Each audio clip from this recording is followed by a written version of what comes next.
Cyrwytro y byddo am oesoedd lawer. Hello, croeso gyfeillion, and welcome to my channel where we discuss all things Welsh Celtic Paganism and Welsh Witchcraft. Let me just pop my hat off as a sign of courtesy to you. Today we're going to be talking about Welsh witches, which is a topic that is very close to my heart as I am, first and foremost, a witch within my practice. I am a practicing witch and I'm also Welsh.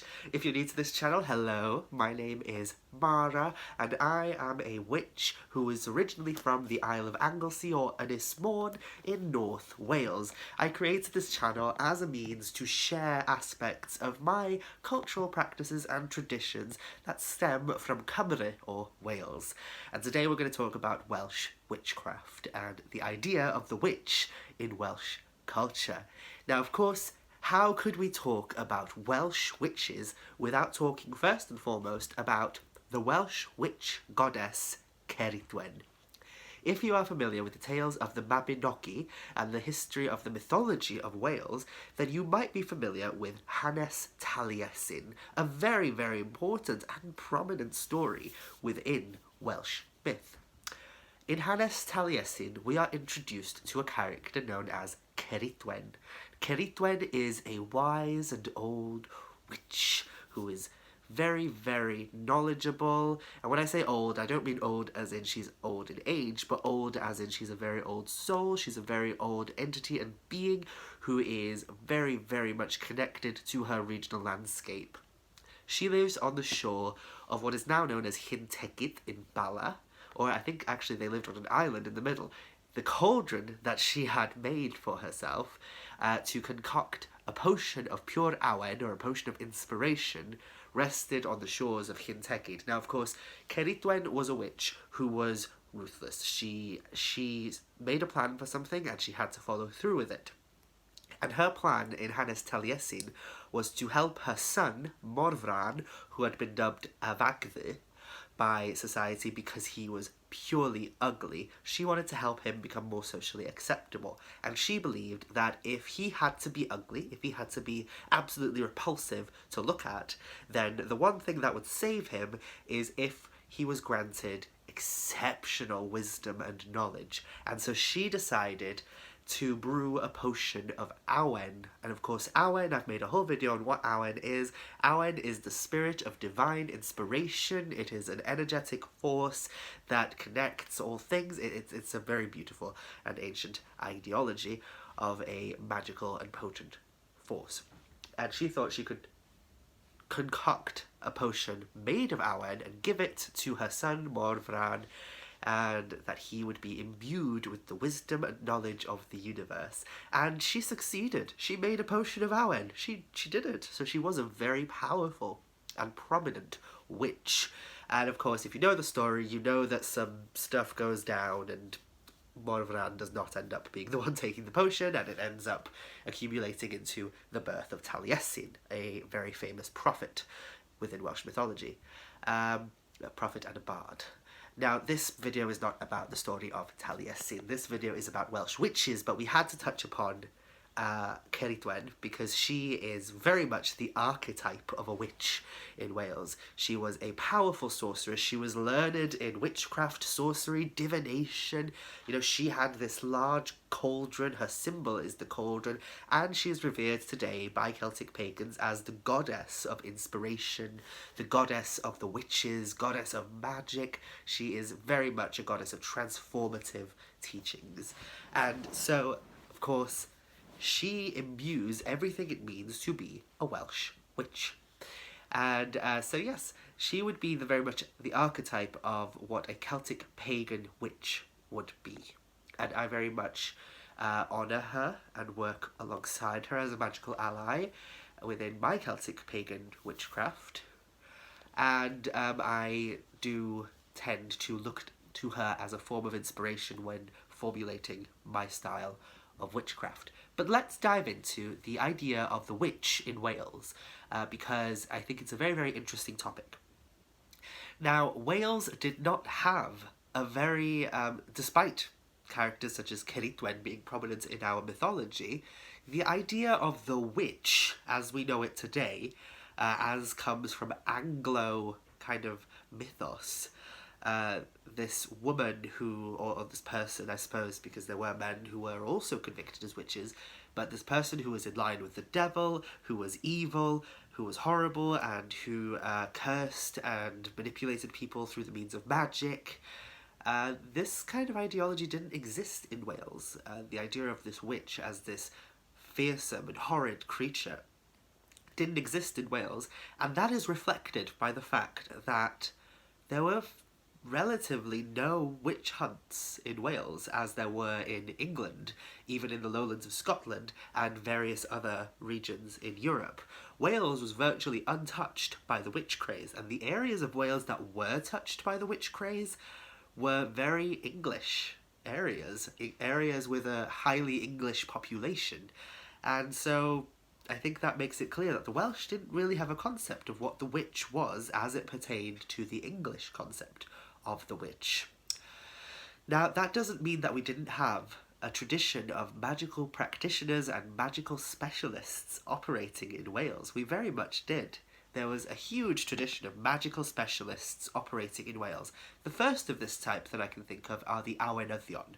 The Awenyddion were soothsayers or prophets that people went to for advice and for help, kind of similar to how people approach psychics and tarot card readers today to get help about things. Now, in his book The Witch, Ronald Hutton talks about Awenyddion and how they would shake violently and recite all sorts of nonsense from their mouths, but somehow within that nonsense that they recited there would be a message for the person that they were dealing with for that day. Beyond the Awenyddion, there was also the Swyn, or the Swyn Gyfaredd, the practitioners of Swyn Gyfaredd. Swyn Gyfaredd is the practice of magic, basically, in Wales. Now, before I dive into what exactly the Swyn were, let's talk about gwrach, the term gwrach or gwrachod. In modern Wales, I grew up in a Welsh schooling system, so I was taught from a very young age that the Welsh translation for witch, if you're trying to say witch in Welsh, it's gwrach. However, this is somewhat incorrect. Gwrach is very much a witch. However, it refers predominantly to the fairy tale folkloric idea of a witch. It refers to, hideous hag-like creatures. And if you look at the etymology of the word gwrach from a Welsh perspective, a gwrach could actually refer to anything that is repulsive and repugnant. And that's not really a word I would like to associate with myself. I might look repulsive in the mornings and maybe right now, but I don't really want to go around introducing myself as, hi, I'm Mara and I'm repulsive. So I don't refer to myself as a gwrach, even though I am a Welsh witch. I refer to myself as a swynwraig, or just simply a swyn, if I'm speaking in Welsh. And when people ask me, oh, so what do you do in Welsh? I would say, I practice Swyn Gyfaredd. Or if I wanted to bring it into a more modern ideology, I would say I practice Witchcraft. Now, Witchcraft is very much a modern created term. I think Christopher Hughes created it, the term, and it literally is just the Welsh word doeth and the Welsh word grefft, which are the words for wise and craft, fused together, so Witchcraft, which obviously encapsulates a lot of what modern witches go for, the craft of the wise. So Witchcraft, or if I want a more historic term, I use Swyn Gyfaredd. Now, what were the Swyn and what is Swyn Gyfaredd? Now, the Swyn were a subsection of magical specialists and magical practitioners that operated in Wales throughout Wales's history. They are very much native to Wales and have antiquity throughout Welsh history. So what were they? Now, they were basically what you would think of if you would come up with the term wise woman or wise man. They were the wise man or woman who lived in the village who happened to have a great knowledge of herbs, herbal remedies. They practiced charming, which of course in modern witchcraft we call a charm something such as an amulet or a necklace that you imbue with a certain energy or power. However, historically, a charm was a spoken petitionary prayer or incantation, or a written petitionary prayer or incantation. And so the tradition of charming was very, very important throughout Britain, really, but especially in Wales for the Swyn. And Swyn today even translates to mean charm if you use it in modern Welsh. And we still use it within magical practices as a way of saying spell or charm or incantation.